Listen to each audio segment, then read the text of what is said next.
Today on The Report, Elon Musk's controversial brain implant begins initial trials. Meanwhile, pro-Palestinian protests lead to conflicts at college campuses. Plus, several are injured in a tram tour crash at Universal Studios. It's all coming up on The Report. Hello, I'm Jasmine Alvarez. I'm Kemdi Wosu. And I'm Justin Rosette. Don't forget to follow us on X at The Report CSUF and on our Titan TV Instagram at Titan TV CSUF to keep in touch with us and catch up on our latest content.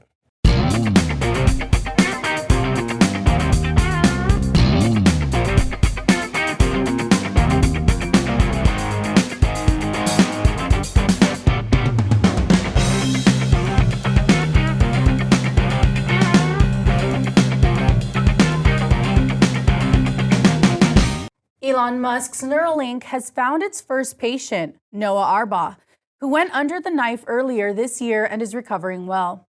Neuralink, a neurotechnology company founded by Elon Musk, received FDA approval for its first clinical trial on humans in May 2023 and began recruiting potential human test subjects soon after. The company's goal is to connect the human brain to computers to help people with complex neurological conditions. The clinical trial aims to insert a small, cosmetically invisible implant in a part of the brain that plans movement. The idea is to intercept the brain's neural signals to move limbs, then retransmit those signals elsewhere in the body so the patient can control their limbs again. In an update in March, the company live-streamed Arbaugh's playing online chess by using the clinical brain chip to move a cursor on the screen. Arbaugh described the experience as, quote, like using the force, end quote. Eventually, the brain signals he sent were accurately interpreted by the implant and translated into cursor motion on the chessboard. The company's technology has the potential to revolutionize the treatment of neurological disorders and enhance human cognition. So, what do you guys think about this? Are there any significant improvements that you think that this could bring on, and any maybe also possibly bad things that this could cause? Well, this is something out of the future. This is like something people dream of having an ability, because, you know, just like using it to control like a simple cursor, that's pretty cool. But like, if it could actually stop someone who's like, for example, quadriplegic, give them the ability to use their limbs again, that sounds amazing. I am a little skeptical because it is Musk though, because I do feel like there's always like a catch with everything he's made, the Cybertruck, Tesla, everything. People have had problems with those kind of things, and now we're, you know, doing something that's a bit more invasive and, you know, could mess with someone's life. And, you know, I hate the whole, like, there's probably going to be an argument like quadriplegics, like, you know, he already can't move, so what is there to lose? But I don't know. I just feel something else could go wrong, and I don't know if it's the right thing to do, to be honest. Yeah, I feel like whenever you hear Elon Musk's name in the news, it's always something revolutionary we've never heard of before. I think in this case, what's the most significant, like you asked, is that it seems to be working. Like, you know, a chip being put in someone's brain, and it's actually working out for a good thing. And the benefits are, it's helping people with neurological conditions. And like I said, it could be possibly revolutionary if it does turn out to work. Like you said, being able to control a cursor, it seems like crazy by just looking at something. So I feel like the potential, if things go well, could be possibly revolutionary for those kind of conditions. But also, like you said, you're still putting a chip in someone's brain. You don't know what could happen. Right. This is still the first person, so literally anything could go wrong. And then even it could be something down the line, like you could start doing this to a lot of people, and then things start to go wrong, and that could big time backfire on Elon Musk. So overall, right now, it looks good, but never know what could happen with these kind of things. So it's just one of those things we're gonna have to wait and see. Right, yeah, definitely. I think it's great for the medical improvements that it's, you know, it's doing, and for the things that it's yet to come, right? I think there's so many great things that can come from it for people who, like you mentioned, are quadriplegics, people who have, what was it? I don't want to misspeak. ALS, right, correct. That we had spoken about. This could be so beneficial for them. And like you said, just by thinking about it, and hopefully maybe actually start to move their actual limbs, right? And regain access to parts of their bodies that maybe their brain was no longer having those neurons and networkings to have it to move. So that's so fascinating and great. But I do worry, just like how you were saying, Justin, it is scary.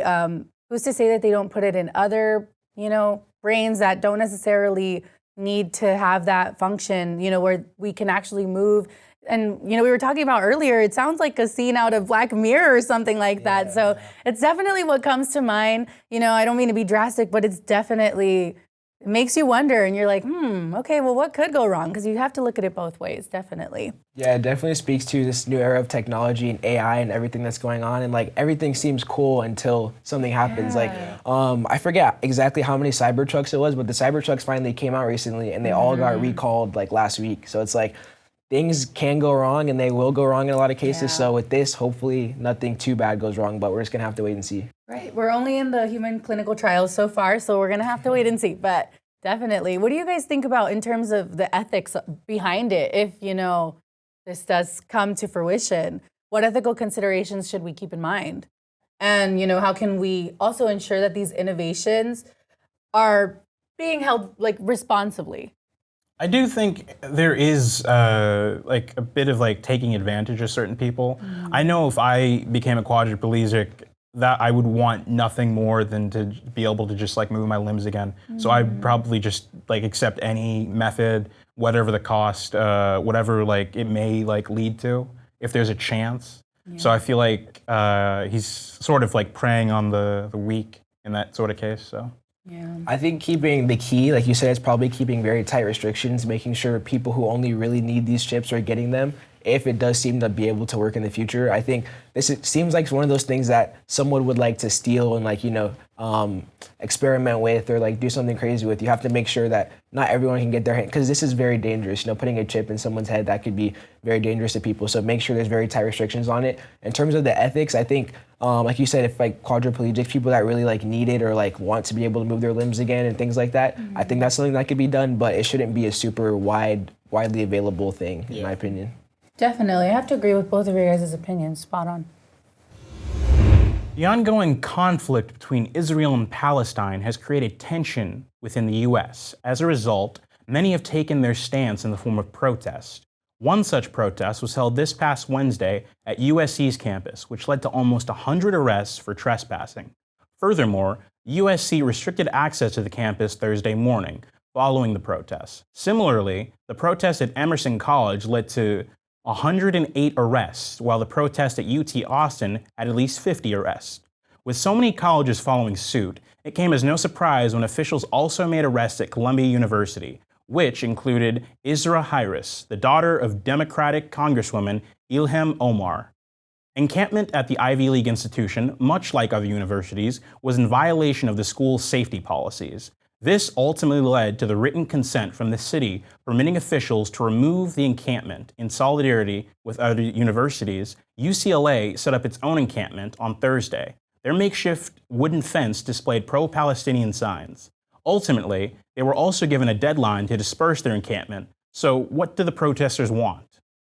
They all have a universal list of demands, which include divestment of UC's funds from companies tied to Israel, the suspension of the study abroad programs, a boycott against Israeli universities, and an end to the war in Gaza. With so many students and activists exercising their freedom of speech, we will likely continue to see protests until an agreement can be made.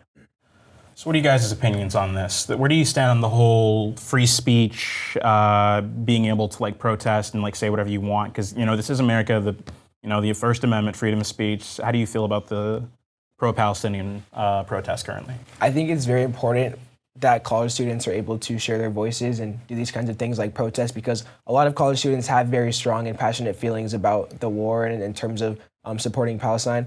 However, I do think the line is, because a lot of the reports are saying is that students were refusing to move when told to move or refusing to stop the protest, and that's when the arrest happened. So I think in order for these things to be able, these are good things to be able to bring causes to what you believe in on college campuses, especially like USC, UCLA, these are like really big schools, And so this is a big deal, definitely. But I think in order to keep it safe and keep people from getting arrested, I guess whenever people are telling you like you have to end the protest, you have to move to this place, I guess just being able to do that, even though you are super passionate about it, I think it's more important for you to stop protesting and come back the next day than to just stay and get arrested. Like 100 people were arrested last night, and it's had a lot of consequences. Like it came out, I think yesterday or this morning, that USC is canceling their their graduation, like the big ceremony. And that's like, a lot of people, and my mom sent me this thing earlier and it said that It's 2024, which means the students that graduated high school in 2020, they didn't have a graduation because of COVID.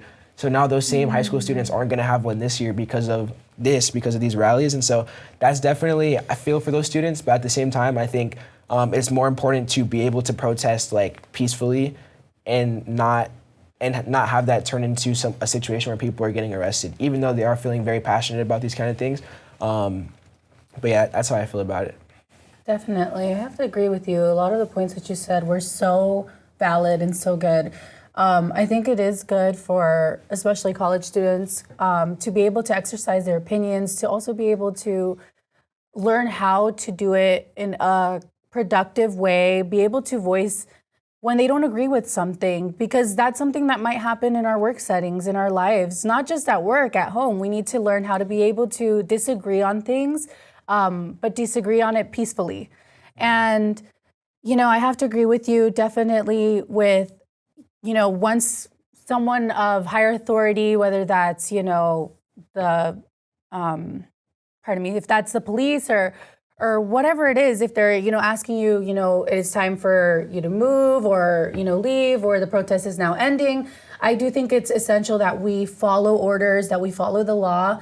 But I also want to advocate for those students who maybe felt like they wanted to do this or needed to do this to get our attention. Maybe that's what it was. I want to play a little bit of devil's advocate here. And, maybe they definitely wanted to, try to make a statement, have their voices heard and say, hey, we're not moving. We want to make a statement. This is how we feel. You need to do something, which, I feel for their passion. I can definitely see that. And I think in terms of free speech, as long as it's respectful and we are following the law, ultimately, I think that's what's best.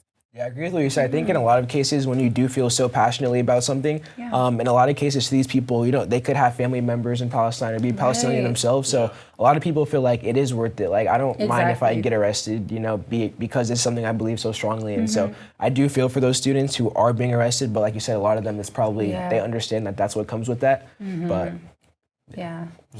And then you also have Biden just signed that new $95 billion bill for aid to Israel, Ukraine, none to Palestine, however. So I'm sure they've got to be pretty passionate and emotional about that as well. So.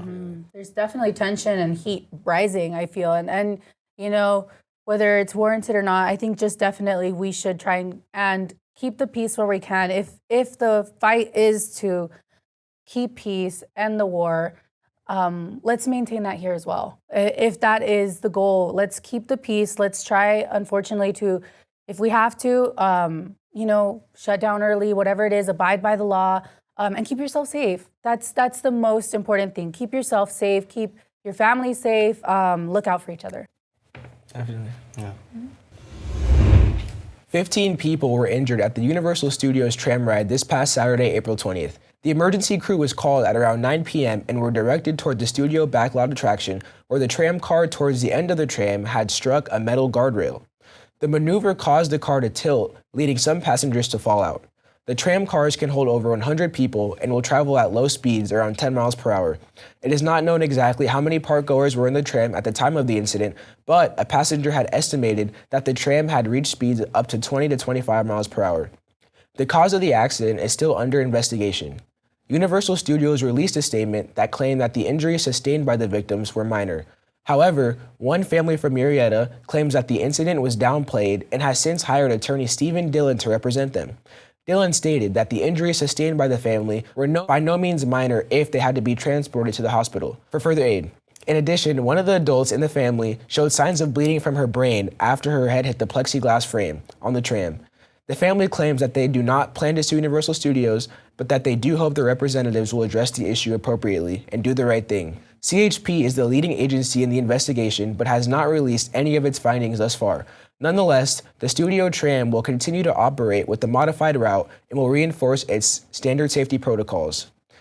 All right, you guys, so first question is, given this situation, do you think that this tram should continue to be used? Do you think it should find something else to transport the people that are going there? What do you guys think should happen with this? It's insane. You stop the tram. Like why would you keep going just like alternate route, just trying to like that's basically just putting a bandage over like a gunshot wound and saying, hey, you're okay, you know? You shouldn't do that. You should stop the tram ride. These people aren't even suing. That is amazing. With a brain bleed? That is insane. If I got a brain bleed, I am suing them for every penny they got. I'm getting the rights to Back to the Future. I'm getting the rights to Jurassic Park. Free tickets for the next 10 years. Yeah. Everything. All expenses paid, everything. Yeah, yeah, definitely. I have to agree. You know, I've been there though, when you've been there for a long day and you're just like, okay, I just want to get on the tram, get to the garage park and go home. But I don't mind a few extra steps. What's a few more? You know, after a long day to get to my car, as long as I don't have a brain bleed. Definitely. I'm on Kempty with this one for sure. What's your thoughts? It seems like Universal Studios was somewhat trying to say that the injuries weren't that bad, but then the fact that this family came out saying, no, we have a brain bleed, but we're still not going to sue, is, like you said, is very interesting to me. But I think these trams run all day, so the fact that this was like a one-off occurrence, and it seems like on this specific occasion, they were going 10 to 15 miles per hour over, which seems to like not happen usually. So given that, I might want to give them the benefit of the doubt and say that, like, you know, make sure you're like emphasizing now to your tram drivers, like, we can't go, this can't happen again, or else it won't be as, you know. But I think this is like an easy way to transport so many people. So if they were to be able to fire the person that was driving that tram and emphasize to your other tram drivers, like, we have to stay at this exact speed, I think that could be one way to go about it. Or just for the meantime, like, at least for like a week, a month, at some amount of time, just saying like, altogether, forget the tram for now. We're just gonna have people walk until we like figure out a route and something that this can never happen again. So yeah, this has got to be the calmest family ever and the most patient family, to be honest. Yeah, and also Universal, they need to get on top of this. They need to like greatly just like set actually cancel all your plans, set up a press conference this day and say, hey, you know, we messed up, we're sorry, we take full responsibility, and you don't even have to pay them any money. They're not going to sue you, you know? Yeah, because it sounds like they're not really taking responsibility by what happened. Right. And I'm so curious as to what caused the crash. What happened? Was it the driver? Was it maybe brake failure? I'm so curious as to what caused it. Is it a one-off? Because it's not. We've seen, you know, before that this isn't the first incident that they've had in terms of trams incidents. So I'm curious, what was the cause? Is this something that we should be worried about, that's going to happen more often? Because like you said, they're just operating like nothing happened when really they should be taking action now. Yeah, definitely. And for the families that are going there in the next couple of days or weeks, are most likely going to be staying away from the tram for now. So. Yeah, I'm definitely. Same here. And with that, we're out of time for today. Thanks to all of you for tuning in. Be sure to keep in touch with us for the latest in world news and different views. We'll see you all next time on The Report.